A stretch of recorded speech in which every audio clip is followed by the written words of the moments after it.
Aunty Chandu ఎక్కడా?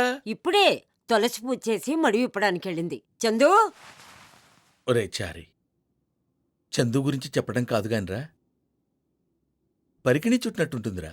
మీరేమో పాడికి పంచకట్టినట్టుంటారు. Match అవుద్దా? పిల్ల వచ్చారు. అబ్బా, ప్రతిసారి దీనింటి ఏమిట్రా? ఆంటీ చందు వస్తోంది.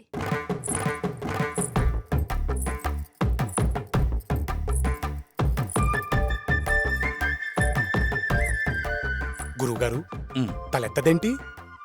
సిగ్గురా, నేను ఎత్తిస్తాగా. చందు ఇదా? అదేంట్రా? అది కాదు గురుగారు, మీతో అర్జెంట్ గా మాట్లాడాలి. బయటికి రండి చెప్తా. ఏంట్రా నీ నస? నసా లేదు పసా లేదు, నా మాట వినండి బాబు. భట్టాచారి గారు, చందు, నీకెన్నిసార్లు చెప్పాను భట్టు అని పిలవమని? భట్టు. సరే భట్టు, మొన్న మీరిచ్చిన 2 in 1 పాడైంది. పొద్దున్నే సుప్రభాతం విందామంటే సమస్యగా ఉంది. అతన్ని కొంచెం పంపిస్తే ఎక్స్ప్లెయిన్ చేస్తాను. అంతే కదా, అది 2 in 1 అయితే మా వాడు ఆల్ ఇన్ 1 చిటికలో సెట్ చేస్తాడు. వెళ్ళరా. గురువుగారు, నేను చెప్పాలనుకునేది కూడా 2 in 1 గురించేనండి. ముందు చందు 2 in 1 గురించి ఆలోచించరా.